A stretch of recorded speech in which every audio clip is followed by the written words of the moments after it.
Peter Baker, weigh in on this, please. Absolutely. Vaughn's got it all right. Of course, what is striking is not only the incoherence of the messaging. On the one hand, the president says we might have a recession. On the other hand, his Commerce Secretary says no chance. One of them is going to be wrong. You have this sort of disjointed policy where trading partners and businesses don't know which way is up and which way is down. We have the tariffs on one day, we take them off the next day, we put them on this product, but not on that product. We're going to make an exemption. We'll have a 1-month pause. Very hard for businesses to do. Business, to make plans. That's what business likes. It likes predictability. And for Trump, who made the stock market a major metric of his success as he saw it in his first term, this is a remarkable turnaround. In fact, if you invested money on the day he was inaugurated, you invested, let's say, $100 in the NASDAQ, or in the stocks that make up the NASDAQ across the board on his inauguration day, you've already lost 12% of your money. In the 7 weeks since then. And that's just not what Trump promised. Trump promised a strong economy. He promised the greatest economy ever. And it's not clear that this transition is to something better necessarily, because as Vaughn said, it's not clear that the tariffs on our biggest trading partners of Canada and Mexico are really about economics at all. It's about fentanyl. It's about border crossings. So he's using them as a weapon in all sorts of different policy disputes. But the economy right now is on the edge as a result. Yeah, I think that's kind of the wrinkle here, because if he was just saying, John, that this is something that needs to happen in order to rebalance the American economy, to fight back for the American worker, to bring manufacturing home. He said these things, but he's mixing it up with fentanyl and other stuff.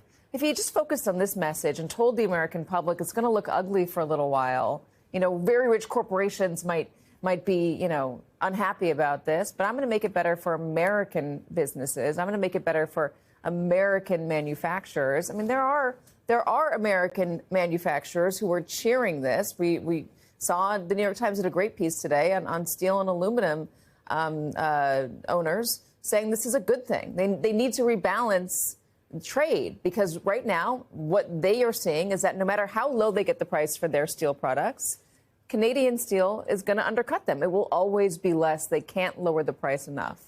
So why not just focus the message there? Why not? That's a very good question. And look, the bottom line is this. We have had more than 30 years of trade policies that have been, in many cases, very damaging to historic U.S. industries, and particularly to some of those heavy industries that do deal in aluminum and steel. And so there's a real constituency for focusing in on those issues. You'll hear it from the unions, unquestionably. But this is not a coherent effort, at least at this point, to renew American manufacturing. What you're really seeing here is kind of an across-the-board apparent love of tariffs by Donald Trump, who is constantly talking about how they can achieve all sorts of policy ends that are often unrelated to the economy. And I'll just mention that we're talking about industry here. We're talking about manufacturing. But boy, if you look at those Chinese tariffs that were just listed on the screen, those are focused on farm products.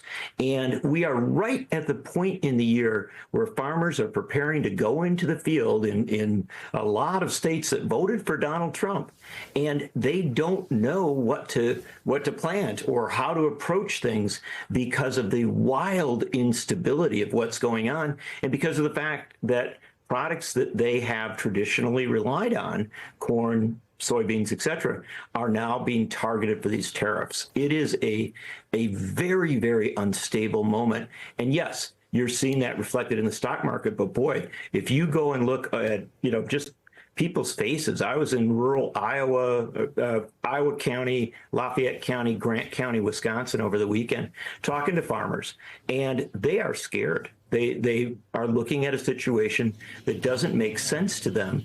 And remember, a working farmer is putting their livelihood in the ground every spring.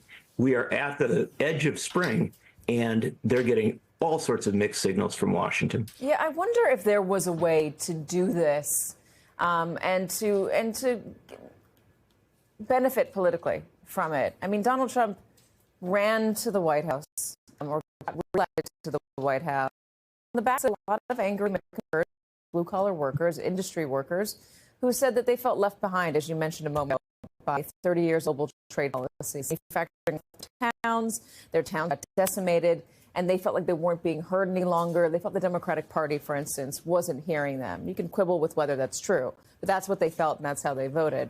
So if Donald Trump and his advisors really wanted to go after this, is there a way to do it without a shock to the stock market that we're seeing right now, John? Can you levy these tariffs on China without China coming back and putting a 25% tariff on everything that we need to export? Look, here's the bottom line. Tariffs can be done surgically. I'm not in the camp of people that tells you that every tariff is bad. And I'm uncomfortable with much of the current debate because it seems to be lining up tariffs bad, something else good. The reality is that tariffs can be useful. But this is a very delicate art form. And the way to do it is to target those areas where you really do need to make an impact to try and help U.S. industry while always being in negotiation with other countries, always being in communication. That's not what's happening here. If you had skilled figures who were up there on a regular basis talking about what was being done and why it was being done, and frankly, negotiating not just on tariffs, but on redoing bad trade deals, I think you could yield some political gain here. I think also the bottom line is this. You need to give people time. What we've seen in recent weeks is implement a tariff, pull it back, implement, pull back, and it isn't yielding political benefits, obviously, because people aren't even getting a clear picture of what's going on. It's too broad, it's too incoherent, it's too unfocused. And in contrast, I'll just give you the example that if you look at Canada and Mexico, Canada just brought in a new prime minister over the weekend. Mexico, under the leadership of Claudia Sheinbaum, they have been very, very clear in how they're going to respond. They're actually, if polling is right, rallying their people in this circumstance because they feel wronged. I don't see the same thing happening in the United States. All right, so we've just been able to grab NBC News business and data correspondent Brian Cheung, literally off the newsroom floor, to come in and talk to us about this. A couple hours ago, you and I were talking. The Dow was down 500 points, about a percentage point down. We're now approaching negative. Yeah, it's gotten a lot worse. It's gotten a lot worse. What do you attribute this to? Well, I think it is kind of these concerns about the tariffs. It's weird because there haven't been any new headlines really about tariff policy in just the last few hours. But when it comes to Wall Street, sometimes jitters can be a little bit delayed. And I think that even though we saw a string of pretty bad days last week, and in fact, I should remind everyone that the Dow's action today has taken us into negative territory year to date. So we were up something like 5% on the Dow just a few weeks ago. We have now erased all of those gains that people may have been excited about to start off 2025. There's obviously the tariff story, but I do think that some investors will also tell you that maybe this is just an excuse to sell for people that thought the stock market was overvalued going into this year. There was a massive stock market rally after the election. I think there was some anticipation that, Trump would be good for the stock market because of a deregulatory agenda, wanting to slash tax rates.